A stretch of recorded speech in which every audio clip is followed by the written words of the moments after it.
കടുവയെ ഏതാണ്ട് ലൊക്കേറ്റ് ചെയ്തു എന്നുള്ള ഒരു വാർത്തയാണ് വനംവകുപ്പ് ഉദ്യോഗസ്ഥർ പങ്കുവയ്ക്കുന്നത്. DFOയുടെ വാക്കുകൾ നമ്മൾ കേട്ടതാണ്. ഇന്ന് സമീപത്തെ ഒരു കാപ്പിത്തോട്ടത്തിൽ ഇന്ന് രാവിലെ ആടിനെ പിടികൂടിയതിൻ്റെ സമീപത്തെ ഒരു കാപ്പിത്തോട്ടത്തിൽ കടുവയുണ്ട് എന്ന് തെർമൽ ഡ്രോണിൻ്റെ നിരീക്ഷണത്തിലൊക്കെ വ്യക്തമായിട്ടുണ്ട്.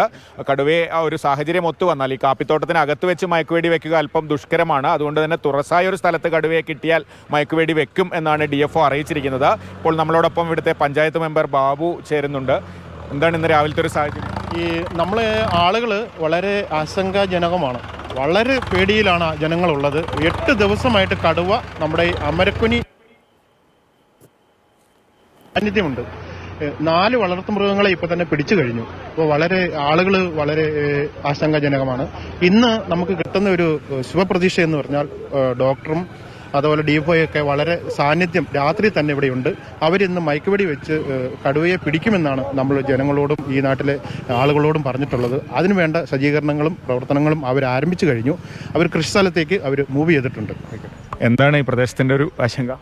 ഈ പ്രദേശത്ത് ഇന്ന് എട്ടാമത്തെ ദിവസമാണ്. ഇവിടുത്തെ സ്കൂളുകളെല്ലാം അവധിയായിട്ട് ഇന്ന് 8 ദിവസമായി. ജനങ്ങളൊക്കെ വളരെ ഭീതിയിലാണ്.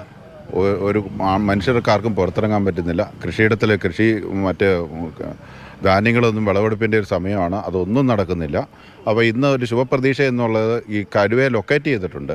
കടുവ നിൽക്കുന്ന സ്ഥലം ഇപ്പോൾ തന്നെയുമല്ല ഡോക്ടർ അരുൺ സക്രിയ അടക്കമുള്ള ആൾക്കാർ ഉള്ള ഒരു സമയത്ത് കടുവയെ ലൊക്കേറ്റ് ചെയ്യാൻ സാധിച്ചതുകൊണ്ട് ഞങ്ങൾക്ക് വലിയ ശുഭപ്രതീക്ഷയാണ്. കാരണം ഇന്നെങ്കിലും മയക്കുവെടി വയ്ക്കാൻ പറ്റും. ഇനി കൂട് വച്ചിട്ടുള്ള ഒരു നിരീക്ഷണം ഞങ്ങൾ ഒരിക്കലും പ്രൊമോട്ട് ചെയ്യില്ല. കാരണം ഇന്ന് 8 ദിവസമായി കൂട്ടിൽ കയറാത്ത കടുവയാണെന്ന് അന്നു മുതൽ ഞങ്ങൾ ഈ ഫോറസ്റ്റ് ഉദ്യോഗസ്ഥരോട് പറയുന്നതാണ്. കാരണം കർണാടക വനത്തിലെ കൂട്ടിൽ കയറിയ ഒരു കടുവയാണിത്. ആ കടുവയെ കേരള ബോർഡറിൽ തുറന്നുവിട്ട് അത് ഈ കൃഷിയിടത്തിലേക്ക് ജനവാസ മേഖലയിൽ ഇറങ്ങി പ്രശ്നങ്ങൾ സൃഷ്ടിക്കുന്നതാണ്. ഇന്നേക്ക് 4 വളർത്തുമൃഗങ്ങളെയാണ് കടുവ കൊന്നിട്ടുള്ളത്. അതുകൊണ്ട് ഇന്ന് ഞങ്ങൾക്ക് ശുഭപ്രതീക്ഷയാണ്. അല്ല എങ്കിൽ ഇതിനെ മയക്കുവെടി വെച്ച് കിട്ടിയിട്ടില്ല എങ്കിൽ വെടിവെച്ച് കൊല്ലാനുള്ള സംവിധാനം ഇന്നോടെ നടക്കണം. ഇല്ലെങ്കിൽ ഇന്ന് നമ്മുടെ ഇതുവരെയുള്ള ആ നിയന്ത്രണങ്ങളെല്ലാം ഇന്ന് മാറും.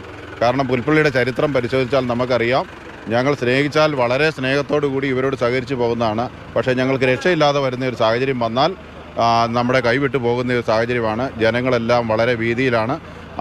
ഒരു അരമണിക്കൂറുടെ കഴിഞ്ഞാൽ പല ഭാഗത്തുനിന്നും ആൾക്കാർ ഇങ്ങോട്ട് എത്തിച്ചേരും. അപ്പോൾ അതിനു മുമ്പ് ഈ കാര്യങ്ങൾക്ക് തീരുമാനം ഉണ്ടാകുന്നതാണ് വേണ്ടത്.